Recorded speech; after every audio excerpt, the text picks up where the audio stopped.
In Activity 5, What Do Plants Need?, students learn what plants need to stay healthy. Students first plant grass seed and monitor plant growth in a variety of growing conditions, and then determine that plants need sunlight and a moderate amount of water to stay healthy.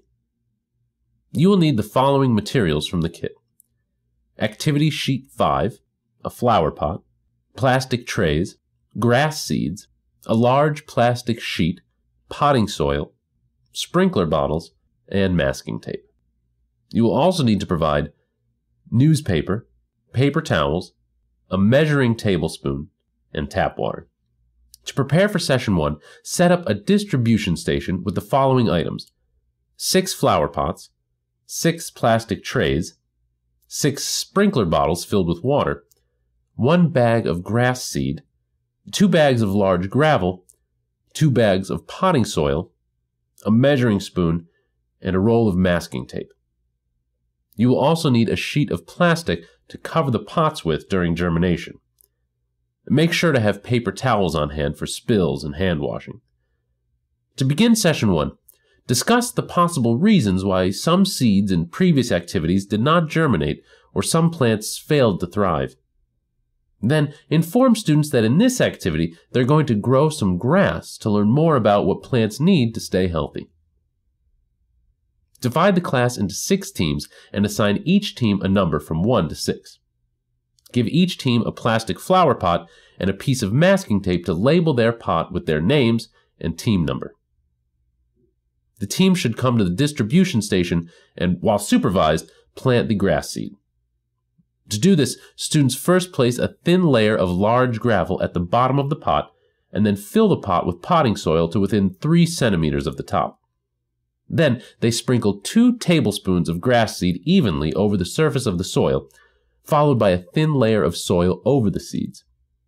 Encourage students to pat the surface of the soil gently, then place the pot on a plastic tray and water the soil generously. Finally, students should put the pot of soil in a warm, sunny spot and cover all 6 pots with a sheet of plastic.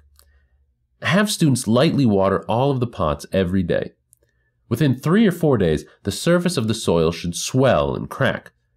A day or 2 later, green grass shoots will poke through. Make sure to remove the plastic at that time.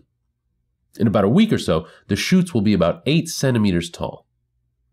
To conclude Session 1, clean up the distribution station and seal the bags of leftover gravel, soil, and grass seed and return them to the kit. Make sure students wash their hands. To prepare for Session 2, make a copy of Activity Sheet 5 for each student.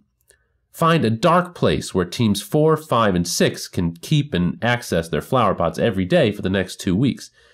Each team will need their flower pot from Session 1, and all teams except 3 and 6 will need sprinkler bottles of water. To begin Session 2, instruct each team to retrieve its pot of grass and examine the plants. Then, initiate a class discussion about growing conditions, or the factors that affect plant growth. Some conditions include the amount of light and water a plant receives, the type of soil it is planted in, and the temperature of the air. Inform students that each group is going to grow their pot of grass in slightly different growing conditions to learn what the plants need to stay healthy. Next, distribute a copy of Activity Sheet 5 to each student and review the chart, Figure 5.2, together. Have students observe the appearance of the plants in each pot and record the information in the column labeled Appearance of Plants, before. Then instruct Teams 1, 2, and 3 to place their pots in a sunny spot, and Teams 4, 5, and 6 place their pots in a dark place. Tell Teams 1 and 4 to give their plants 8 ounces of water, 1 full sprinkler bottle, every day, and Teams 2 and 5 to give their plants 8 ounces of water once a week. Let Teams 3 and 6 know that they should not water their plants at all. Each team will be responsible for maintaining its own pot of plants, observing them each day, and record their predictions on the activity sheet, noting which pot they believe will fare the best, the worst, and why. To prepare for Session 3, each student will need his or her activity sheet from Session 2, and each team will need its flower pot of grass. To begin Session 3, place the plants on a table where all students can see them and instruct students to review the condition of the plants. Encourage students to compare the appearance of the plants and record their observations in the column labeled Appearance of Plants After on Activity Sheet 5. Ask students, which plants are healthiest? Which plants are weakest? Were your predictions accurate? Students should identify that those plants that received sunlight and 8 ounces of water once a week grew the best. The plants that received no sunlight and either too much or no water at all fared worse. Instruct students to answer the second question on their activity sheets and record students' responses in a chart on the board. Then ask, which growing conditions are best for these plants? Students should conclude that plants need sunlight and a moderate amount of water to be healthy. Then, have students answer the last question at the bottom of the activity sheet.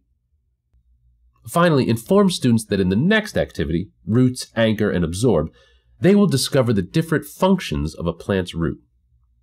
To conclude Session 3, have students correct the sunlight and water conditions of the pots so that the plants do not die. You may want to save the pots of grass for further experimentation. To mow the grass, simply trim the leaves with scissors and discard the cuttings outdoors. For science background, reinforcement activities, curriculum connections, and information about the Delta Science Reader, please consult your DSM Teacher's Guide.